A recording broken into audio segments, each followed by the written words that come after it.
E aí, galera, vamos para o módulo 2, a disciplina de epidemiologia. Esse módulo nós vamos trabalhar, então, a origem e fundamentos conceituais da epidemiologia, né?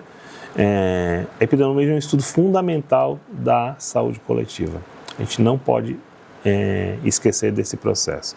Eu estudo distribuição, frequência e determinantes de eventos de saúde da população humana. A epidemiologia vai analisar todos esses processos. E ele vai dar subsídios científicos para prevenir e controlar doenças e promover qualidade de vida. Então, a epidemiologia ela vai dar em todos os aspectos de prevenção, promoção, parte curativa e reabilitação em saúde. Tá? Claro que o foco é a população e a comunidade de análise, diferente da clínica individual, a gente vai pensar na epidemiologia no processo coletivo, né?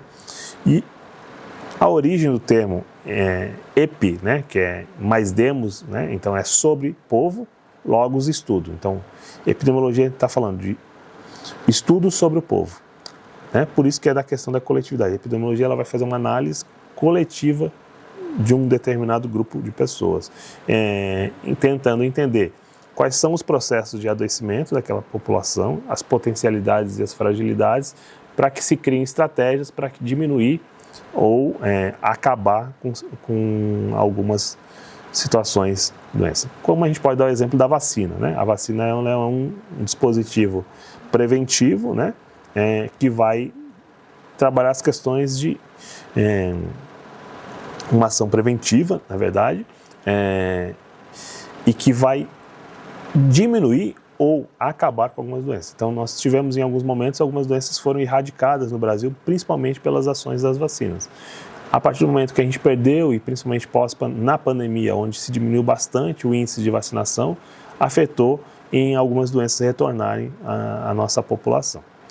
A evolução do pensamento epidemiológico ele tem um processo histórico, que aí a gente vai falar um pouquinho aqui. Na antiguidade, né, ela começa com Hipócrates, né, é um marco histórico Hipócrates, né, no século V a.C., que é a relação das doenças com fatores ambientais e hábitos de vida, né? Então, naquela época, a ideia era direta dos fatores ambientais e dos hábitos de vida que interferiam na relação direta do processo de saúde e doença. No século XVII e século XVIII, né, já é o uso de estatísticas vitais, registro de mortalidade, a base de quantidade da disciplina. Então, a gente já introduz aí nesses séculos a questão do quantitativo, da análise quantitativa, do número de morte de pessoas. Então, a gente começa a analisar esse processo para interferência diretamente na evolução. No século XIX, com John Snow, né, na cólera em Londres, é o pai da epidemiologia moderna. Ele é considerado o pai da epidemiologia moderna. É a análise espacial, associação empírica, né? Água contaminada, ele desafiou a teoria miasmática, né? Então ele entendia que a interferência da água contaminada ia diretamente no processo de saúde e doença. Então ele começou a fazer o processo mais atual e moderno da ideia da epidemiologia, a interferência dos determinantes sociais, né? Claro que na época não se pensava em determinantes sociais, mas relacionando para hoje a ideia do impacto dos determinantes sociais no processo de adoecimento. E o século XX é a consolidação da epidemiologia, né? A transição epidemiológica. Então, o uso de métodos robustos, de corte, caso controle, incorporação da multicausalidade, né? Então, e aí vão vir alguns métodos que nós vamos falar dentro dos nossos módulos de epidemiologia, análises, né, a partir de alguns estudos dentro desse processo. O conceito atual e a aplicação da OMS, né, é uma epidemiologia contemporânea, ela amplia esse conceito, né, então o estudo, conforme a OMS, o estudo de distribuição e os determinantes dos eventos de saúde em populações específicas, aplicando esse conhecimento para o controle de problemas de saúde, tá? Então esse é o conceito que a OMS dá hoje para a questão da epidemiologia. Então, o que a epidemiologia estuda? A distribuição, que isso quer dizer que onde, quando e quem adoece, tempo, lugar e pessoa, tá? Os determinantes, por que adoece, os fatores de risco de proteção. Esses são os dois pontos que vão caracterizar o estudo da epidemiologia. E aí vai ter uma visão ampliada que reconhece os determinantes sociais, econômicos, ambientais como cruciais, né? Então, as questões das diferenças sociais, da estratificação social vai interferir diretamente no processo de saúde de uma população. Quanto maior a vulnerabilidade social, maior riscos, né? Isso não quer dizer que as classes sociais mais estabilizadas não têm um processo de doença. Tem, claro, a doença ela não. No entanto, quanto menos acesso a dispositivos importantes, como saneamento básico, água tratada, lazer, trabalho, parte econômica mesmo, vai possibilitar uma maior probabilidade de adoecimento, tá? E o conceito moderno da epidemiologia, ela vai trazer a ecoepidemiologia, integração da sociologia com a ecologia, tá? Os métodos epidemiológicos de abordagem de investigação, né, eles têm a descritiva, a analítica e a experimental. Qual a diferença dessas três, tá? Então, a descritiva, ela tem como um objetivo principal caracterizar a frequência e a distribuição dos eventos, que vai ser a taxa de incidência, novos casos e taxa de prevalência, os casos existentes. Ela vai gerar hipóteses, né?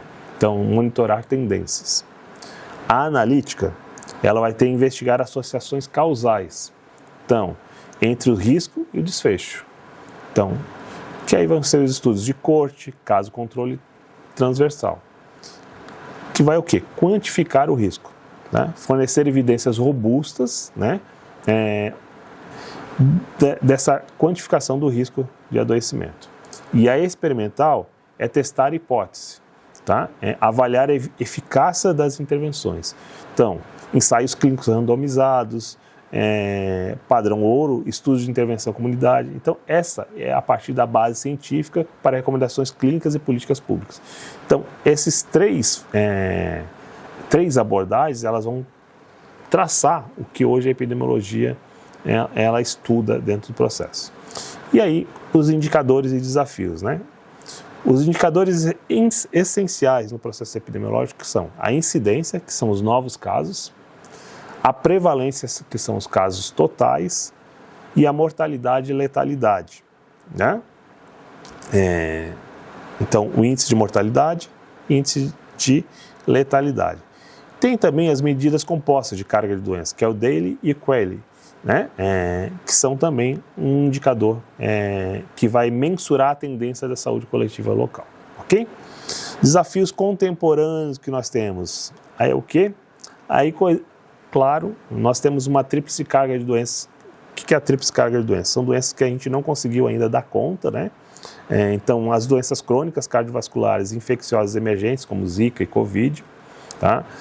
Os fatores ambientais e mudanças climáticas, a gente não pode tirar a relação direta de meio ambiente com saúde, tá? A necessidade de a integração, né, da vigilância digital, tudo isso que vai interferir hoje no processo. E as aplicações práticas desse processo. Planejamento de intervenções, programa de vacinação é um planejamento de intervenção, e avaliação das políticas públicas, o impacto do saneamento no processo de diminuição ou aumento de doenças naquela. Tá? Como conclusão desse módulo, a gente pode trazer o quê? A epidemiologia como ciência é indispensável dentro da parte na saúde coletiva de qualquer país, mas falando do Brasil como referencial, né? Por quê? Porque ela vai fornecer uma base científica para tomar decisões de saúde. Então, a partir da busca desses dados, de análise da realidade, vai trazer estratégias de busca de melhoria a partir de políticas públicas e programas, tá? É uma visão integrada, combina rigor metodológico com a compreensão da complexidade social do processo de saúde e doença, tá? Importância profissional, fundamenta a atuação nossa enquanto enfermagem, mas em todas as áreas de saúde, nas ações de equidade, de justiça social e melhoria contínua da saúde da população. E sempre as decisões são baseadas em evidências, né? Certo, galera? Deu para entender? Valeu, um abraço.